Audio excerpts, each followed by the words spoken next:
lá. Vamos para mais uma aula. Cadê? Olha, vou mostrar para vocês. Ó, sabe tudo de mistura homogênea, heterogênea. Ó, olha lá, fala oi, Pandora. Uhul! Pensa um gato bravo. Ó, já está me olhando, ó, querendo me bater. Vai lá, viu? Vai lá, vai lá. Então tá, vamos lá falar de mistura homogênea e heterogênea, de um sistema homogêneo e heterogêneo, certo? Então tá. Bom, na verdade, eu posso ter um sistema homogêneo e heterogêneo e uma mistura homogênea e heterogênea. Uma mistura homogênea e heterogênea, você tem que pensar essa mistura homogênea, quando as substâncias se misturam perfeitamente, quando não existe camada de separação. Uma definição científica é que numa mistura homogênea, num sistema homogêneo, se eu coletar qualquer parte do sistema, qualquer das partes terão sempre as mesmas físicas e químicas. Olha que interessante. Porque, claro, porque é uma mistura perfeita, uma mistura homogênea, ela não tem camada de separação, né? Ela tem uma única fase, ela é monofásica. Uma mistura, se você vai ter propriedades físicas diferentes. Por quê? Porque vai ter camada de separação, vai ter mais de uma fase e assim por diante. Então, mistura homogênea e heterogênea é o seguinte conceito. Imagine vocês água e um pouquinho de sal. É claro que, cuida com o que eu vou dizer, se eu pegar água e pouquinho de sal e o sal estiver todo dissolvido, você não consegue perceber o sal na água, pelo menos visualmente não. Então, água e sal formam uma mistura homogênea. Mas toma cuidado, água e sal não formam uma mistura homogênea em qualquer proporção, porque se eu exagerar na quantidade de sal, começa a ver precipitado o sal que deposita no fundo, e aí eu passo a ter um sistema heterogêneo, uma mistura heterogênea. Então, uma mistura homogênea, uma única fase. Já água e óleo, se você perceber, água e óleo, por serem insolúveis, né? Um não se mistura com o outro, tal. Então, a água, por ser mais densa, cuidado com isso, a água, por ser mais densa, fica embaixo, o óleo menos denso fica em cima, o material mais denso sempre embaixo, menos denso em cima. A água embaixo, o óleo em cima. Aí muitas vezes vão falar, professor, mas o óleo é mais grosso que a água. Sim, ele é mais viscoso que a água. A viscosidade é maior. A densidade é menor, tanto é que ele fica em cima.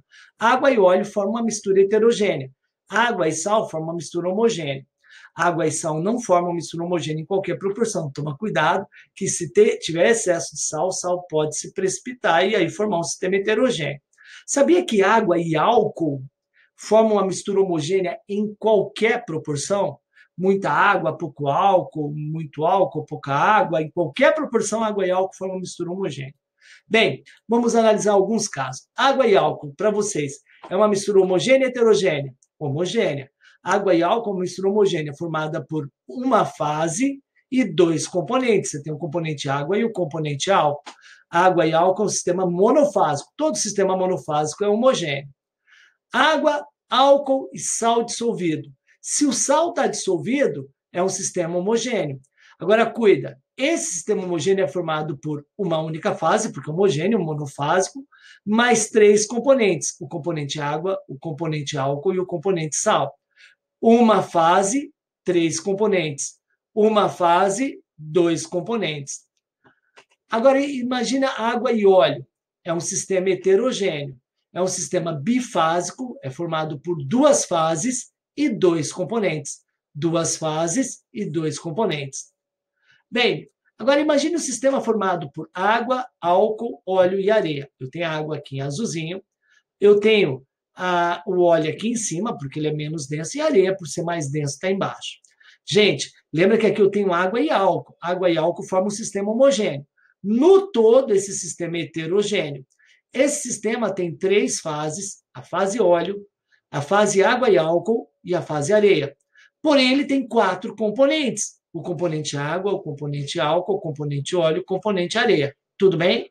Repetindo. Uma fase, dois componentes, sistema homogêneo. Água, álcool e sal. Uma fase, três componentes. Água e óleo. Duas fases, é um sistema bifásico com dois componentes.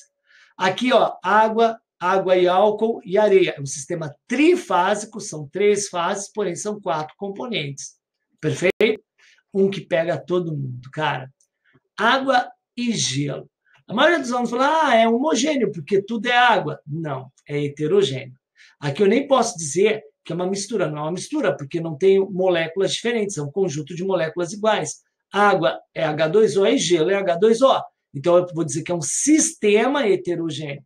Então, notem que mesmo uma substância pura pode formar um sistema heterogêneo, desde que esteja em estado físico diferente. Aqui eu posso dizer que é uma mistura, porque eu tenho água e álcool, moléculas diferentes. Aqui é mistura, porque eu tenho água, álcool e sal.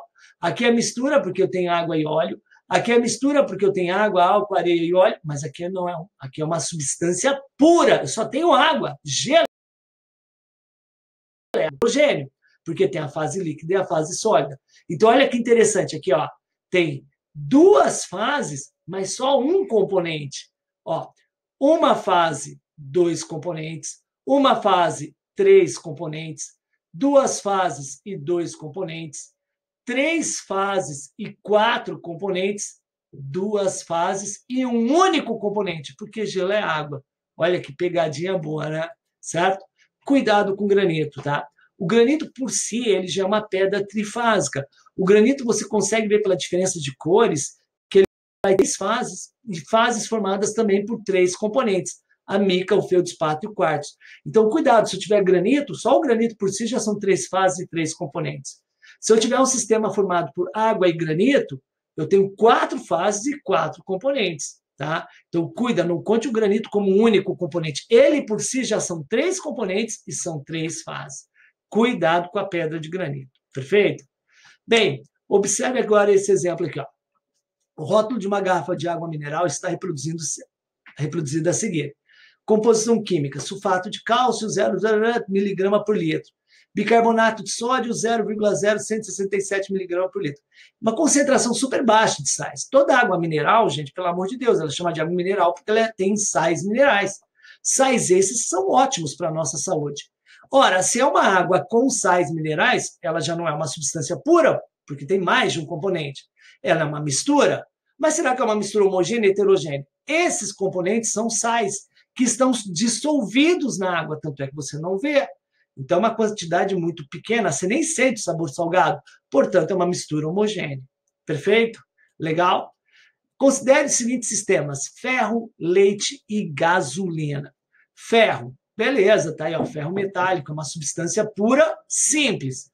Ferro, por si, é uma substância pura simples. Leite. Leite é formado por água, proteína, gordura, lactose. E o leite, por mais que você, a olho nu, pense que é homogêneo, não. Leite é uma mistura heterogênea, pelo amor de Deus. Leite não é considerado. Leite, sangue e gelatina, a microscópio você consegue ver as proteínas, por exemplo, são macromoléculas. Consegue ver as moléculas de gordura. Então, cuidado. Leite, sangue e gelatina são consideradas heterogêneas. O olho engana, hein? A olho nu dá a impressão de ser homogênea, mas não, são heterogêneas. Agora, a gasolina, sim, é uma mistura de hidrocarbonetos, né? De vários alcanos, que vai a 10 carbonos, mistura homogênea. Então, eu tenho aqui uma substância pura, uma mistura heterogênea e uma mistura homogênea. Então, a única alternativa que dá para marcar é a letra C, porque não são 2 misturas homogêneas, somente a gasolina é homogênea. Não são 3 misturas, o ferro é uma substância pura. Então, na verdade, a única alternativa compatível é a letra C. Beleza? Bom, olha essa questão que interessante. Uma questão que caiu no vestibular da UFSC. Você tem aqui um recipiente com água e açúcar, água pura, gelo, água e sal que não está dissolvido. Aí ele diz o seguinte, tá, os recipientes ABC. Após a mistura do conteúdo dos 3 recipientes em um só, então você pegou os 3 e misturou num só. Ele diz que apenas uma parte do açúcar e do gelo permanecem solúveis. Se ele disse isso, quer dizer que uma parte do açúcar não se dissolveu todo, uma parte do gelo não derreteu todo, mas o sal, eu tenho certeza que dissolveu todo, porque ele diz que apenas uma parte da interpretação de texto, apenas uma parte do açúcar e do gelo permanecem insolúveis. Conclusão, o NaCl dissolveu todo. Ele quer saber o número de fases e componentes. Então, vamos ver? Imagina eu misturando lá. Ó. Eu tenho aqui, então, uma parte do açúcar que não dissolveu. Eu tenho aqui água. Essa água aqui vai estar com sal. Eu tenho água e sal, porque o sal, como ele não citou aqui, a conclusão é que ele se dissolveu todo, então tem água salgada aqui. E tem uma parte do gelo, desse gelo aqui, que não se dissolveu todo. Logo, esse sistema ele é um sistema trifásico, ele tem 3 fases. A fase do açúcar, a fase da água e sal e a fase do gelo. São 3 fases. Logo, 0, 1 está certo. Quantos componentes tem? Tem o componente açúcar, um componente. O componente sal, outro componente. Água e gelo é o mesmo componente. Gelo é água, pelo amor de Deus, isso aqui é um componente só. Então, são 3 componentes. Logo, a soma vai dar 65. Deu para entender essa questão? Legal, né? O resto das outras afirmações, ele não tem 4 componentes, não é bifásico, não tem 5, não tem 2, não é monofásico, são 3 fases e 3 componentes. Está aí a resposta dessa questão. Galera, deu para entender um pouquinho de sistema homogêneo, sistema heterogêneo, mistura homogênea, mistura heterogênea? Legal. Então, faça os exercícios do seu material e continue estudando.